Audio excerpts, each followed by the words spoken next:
Hey guys, welcome back to my channel. Welcome to a new video. So excited for this one because A, I think if I timed this right, this video is supposed to come out on my birthday. B, because I love reading in the summer and I think it's the best time to read. There are so many books set in the summer that I just love. I love a summer setting, I love a beach setting, I love the fact that summer reads tend to describe the weather and nature. It's some of my favorite stuff, so been really excited. And then I also just love to make reading lists. It's a hobby I love to do. Don't always follow through, but I'm gonna try my best. I have a lot of books on my reading list this year. To me, when I make a reading list, it's more, oh, this is an idea of what I could read, more than a strict, you have to follow this list kind of thing. Without further ado, let's get started with my first summer read, which is actually my current read, but I thought I would mention it nonetheless, and that is Yesteryear by Carol Claire Burke. This is the only hardback that I've bought in a while. I don't love a hardback. They're kind of hard to carry around. They're pretty heavy and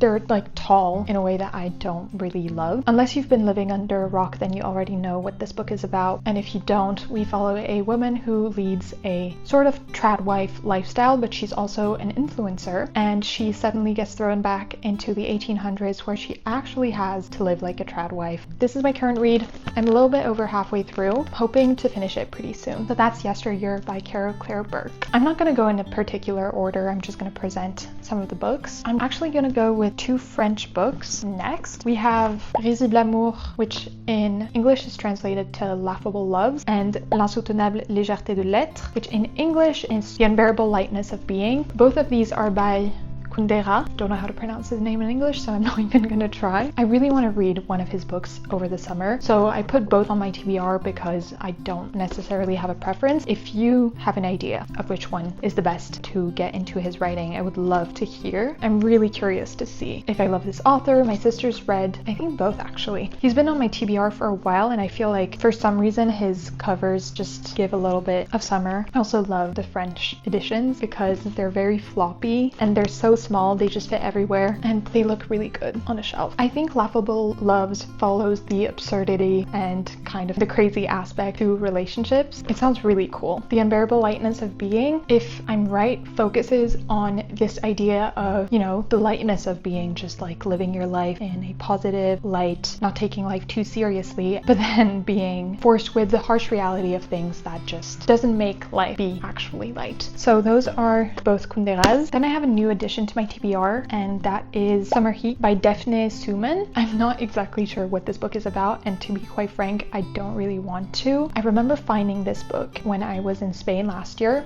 and it really caught my eye, and I put it down on a list to buy at some point. I already had such a huge summer TBR, so I hadn't bought it, but I just remembered that I wanted to read this book, and so I got it. It's such a beautiful cover. It obviously screams summer. It has the words summer and heat in the title, so I feel like there's no better time to read it than the summer. And it's also one of these books that I've not heard anything about, and I feel like it's getting more and more rare to get into a book without any preconceived notions, not even having heard about it from anyone else. So that makes me very excited for this book. That's Summer Heat by Daphne Suman. Then I have Found Time by Caroline Goldstein. I actually heard about this from Kat, I think. It's a literary love story, which is definitely one of my favorite things to read. I think literary love stories are just always written so beautifully and so tender, and what I love most about them is how intense the love is between the characters whilst also seeing the flaws of the characters. It's honestly one of my favorite things to read about. I think there's so much to be said about love, whether it's romantic love like it is in this case, but just love in general. I think it's one of my favorite things to read about, so really excited for this one. We follow two people who I believe meet in college, and then they form this very intense connection, but they don't end up together, and then we follow them 30 years later when they're back in each other's lives. And if you have seen my last video, then you know I love a second chance narrative, one of my favorite things to read about, so I'm so excited for this one. And I didn't think that it was going to be a summer book, but I read the back and it mentions that they kick off a steamy summer romance that cracks something open for both of them. So that's Found Time by Caroline Goldstein. Really sorry if the lighting changes. The sun is just coming in and out of my room. But the next book on my summer TBR is Loved One by Aisha Muharrar. I've heard heard pretty good things about this book, and it's really been on my radar. I know that it follows the grief over a past lover, and I've really only heard great things. I feel like this is a book that people tend to love, although I've not heard that it's a favorite for many people. I think that it's still a pretty solid book. I've been wanting to read it for the past year. I was waiting for the paperback, and for some reason they had it out early in my bookstore. I was so excited when I saw it. I've heard that this book is pretty funny, so I'm very excited.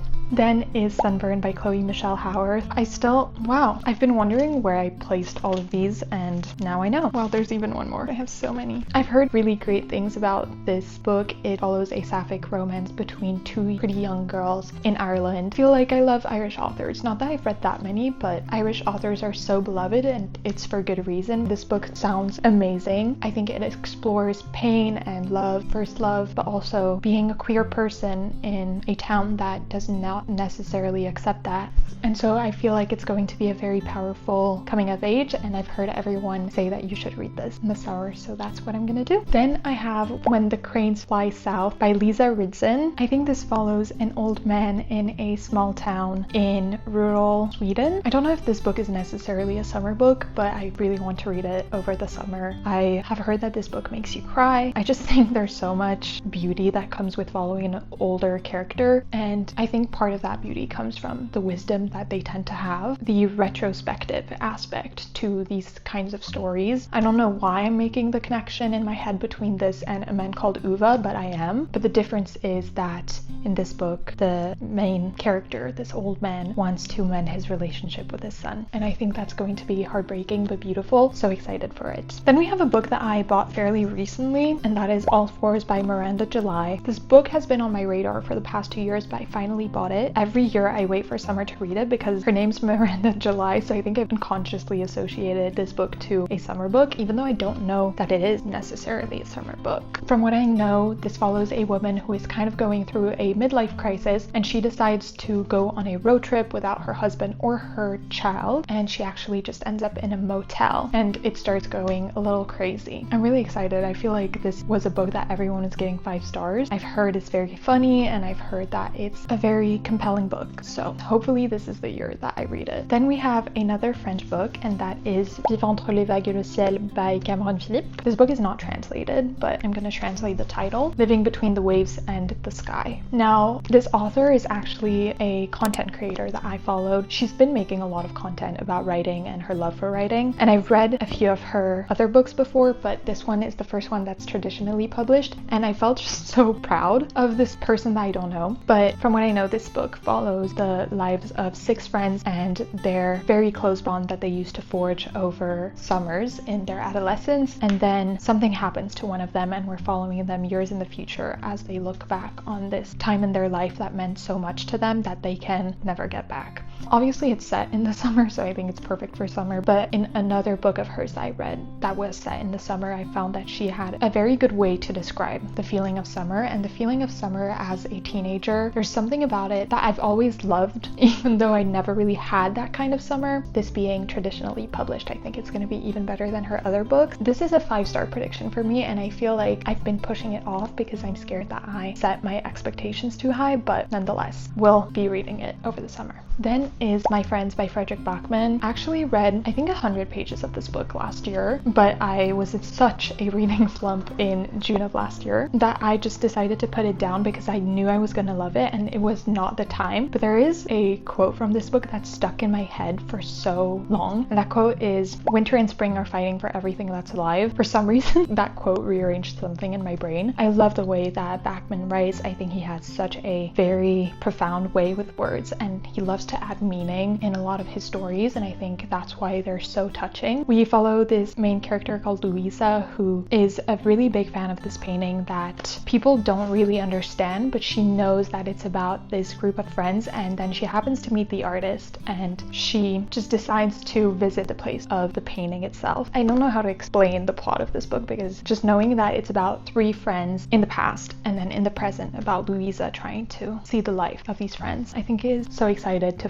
finally fully read it. And I already know that I'm going to really enjoy it because I already enjoyed the first 100 pages. Next is The Book of Goose by Hiiii. This was actually the book that I thought I was going to get into Hiiii with, but I ended up reading Things in Nature Merely Grow by this author and really fell in love with her this year. She's probably my favorite author that I've discovered this year, and I've been wanting to read The Book of Goose for so long. It's been compared to My Brilliant Friend, which the Neapolitan Quartet is my favorite fiction book. So I'm really excited for this one. I already know that I love the prose of Hiiii, and this one takes place in rural France, so I think it's going to be perfect to read if I happen to be in the French countryside over the summer. I have really high expectations, but I know that they're going to be met because I love Hiiii. Even though I've read mainly nonfiction from her, I think that she still has a way of writing that works with me personally so well. I've been reading her short story collection Wednesday's Child, and I really adhere to her fiction writing, even though this is just a short story collection, so it's not groundbreaking in that sense, but I still really wanted to get a taste of her fiction writing, and I already know I like it, so this makes me even more excited for The Book of Goose. Talking about Elena Ferrante, then we have The Days of Abandonment. This follows a woman who I think is left by her husband, and she starts spiraling. This is going to be my first Ferrante since the Neapolitan Quartet and In the Margins. I've been dreading going into this book because the more I read by Ferrante, the less Ferrante I have to read, but I'm still really excited for this book. I'm going to love it because I love the way she writes. She has such a distinct voice, and it's so lyrical and beautiful and poignant. I just delight in her prose so much. I'm so curious to see how she wrote this book. I kind of know a bit of the process behind it from reading In the Margins. Very curious. Hopefully this will be read over the summer. Then I have The Bright Years by Sarah Demov. This is the story of addiction. I think it's told through multiple decades in this family. I've heard only amazing things about this book. All the people who read this book that I know have read this book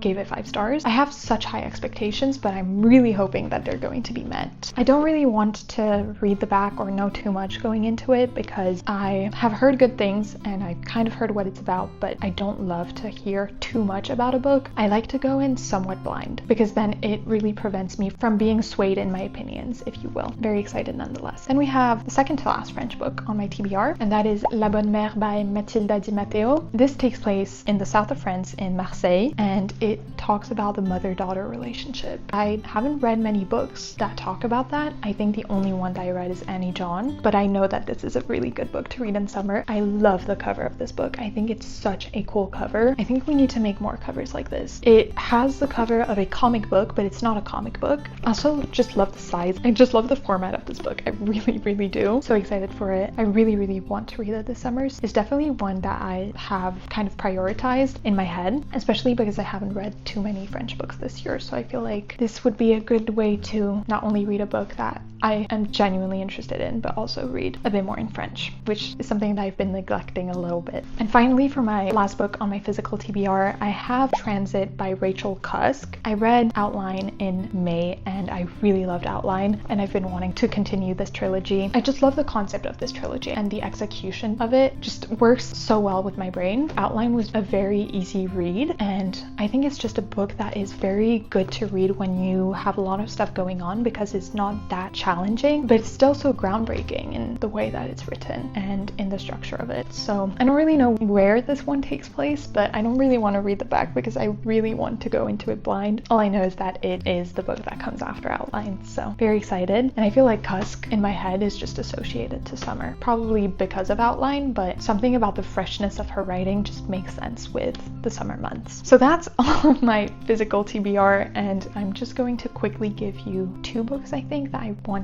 to purchase, and then some of them that I want to read on my Kindle. So let me quickly go through those as well. The 2 books that I want to purchase are first Sunstruck by William Ryfet Hunter. I forgot what the other comparison was, but I know that this book was compared to Saltburn, and it's set in a mansion in the south of France, and it's apparently such a good book. I've heard 2 people rave about it. For sure heard Swanky Book Club rave about it, and maybe Jack Edwards. I'm not exactly sure, but it's been on my radar for the past year. The paperback is finally coming out next week, so you best believe I will be getting it. As soon as it comes out, I am going to be at the bookstore trying to get it because this book just sounds so incredible. Saltburn was such a specific vibe. It's not my favorite movie at all, but I feel like a book could just work so well. This kind of gruesome, intense atmosphere with the backdrop of summer and following unreliable, despicable characters sounds right up my alley. Just sounds so good. And then the other book that I am really hoping to get is Slanting Towards the Sea. I know the paperback is out in the UK, but I don't love the cover of the UK paperback. I really love the US cover, so I'm waiting for that to come out. Again, have heard really great things about this book. I think the first time I heard about it was from Sarah Caroli, but she gave it 5 stars, and when she was describing the book, I think it follows this woman and she's trying to grapple with her divorce, and she decides to go to Croatia, if I'm not mistaken. That's the plot. It sounds so good. It's set in the summer, and it's another 5-star prediction for me. I just don't know what it is about this book that just screams I'm going to give it 5 star, but it kind of does, which, to be fair, I think 90% of the books on here I predict that I'm going to rate them very highly, otherwise I would not have purchased them. So I say that, but it really doesn't change anything. And then I have a few romance books that I would love to read. The first one is a French romance book called Un été pour te retrouver, which would translate to A Summer to Find You Again. This is part of a series called Seasons, and so there's a romance book for each season, and I read the first 3 books, autumn, winter, and spring, in 2023 and 2024, and I never read the last one, even though it's the one that I was most anticipating. But I never read it because I had a bit of a fallback with the romance genre, and I feel like I finally given it enough time that I am getting an interest in them again. Something about romance books just screams summer, and this one is a second chance romance set in the summer, obviously. I just have such high expectations. I love the way she writes. I'm so excited because actually the series is being translated to English, and I just feel so proud of this author. I just feel like she's come such a long way. So if you read romance books and you're interested, I would highly recommend checking these books out. I think the first one comes out in September, which is perfect because it's the book that's set in fall. And I also feel like the plot is kind of different to a lot of other romance books, so I feel like it's just a very interesting book. So if you're interested, that would be really cool. I really recently read the last book that this author published, and something about her writing is just so easy for me to read. So I just feel like it's just the perfect books to binge when I'm in a bit of a slump or when I want to binge a book. And so I'm really excited to read this one. Then on my radar is Our Perfect Storm by Carly Fortune, which is also a second chance, or at least a childhood friends to lovers narrative, which is my favorite romance book trope by far. A pre-existing connection between characters, and the longing just does it for me every single time. I don't know why. I find that so powerful because I would not want to live a second chance romance in real life, but I just think it's because they're so believable to me. They also inherently come with miscommunication. Carly Fortune is the queen of a summer setting. I think the way she describes the summer feeling, the way she describes settings is just perfect, and I have really, really high expectations for this one because A, the plot sounds really good, but also because the title of this book is the title of one of, if not my favorite song of all time, the song Perfect Storm by Inhaler, in case you're curious. So I just already know that when I read Our Perfect Storm, I'm going to be listening to Perfect Storm on loop the entire time, and I've been pushing it off just a little bit because I'm scared that I'm not going to enjoy it as much as I have her other novels, but at the same time I just feel like I will because I really loved all of her books, except for maybe Meet Me at the Lake, and I didn't hate that one as much as people did. So that's the first one. I'm also gonna throw in very quickly This Summer Will Be Different by Carly Fortune, which is my favorite by her actually, which I know is kind of unpopular because people love One Golden Summer, but I loved This Summer Will Be Different, and I really, really want to reread it this year, so that one's on my radar as well. I just remember having such good, intense love for this book, and I have been wanting to reread it so bad. I also love that her books are set in Canada because having lived there, it just feels so familiar. And I love that This Summer Will Be Different was on PEI. I just thought that that was such a cool place to set it, and I've never wanted to go to a place more than after reading that book. And to finish it off with this really long summer TBR is The Ex-Vows by Jessica Joyce. Again, second chance romance set in the summer. I've heard amazing things. A lot of people have compared it to Happy Place, which is my favorite romance book of all time, and probably the book that I feel such a strong emotion emotional connection to. Like, I know that it has its flaws. I don't care. I really don't care. There's something about it makes me so emotional, and it's such a very specific feeling to have with a book. So if people are comparing The Ex-Vows to that, I just feel like I'm definitely gonna love it. Like, there's no reason that I wouldn't. And finally feeling some excitement towards romance books just makes me really excited to read this one and makes me put it back on my radar. I'm really excited.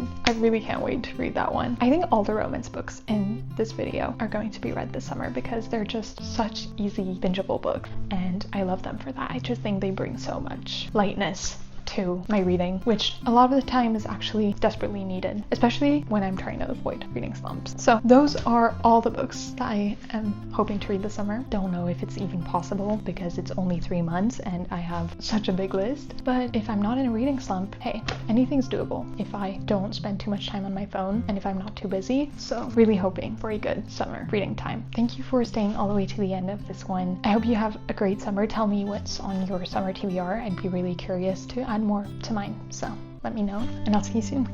Bye.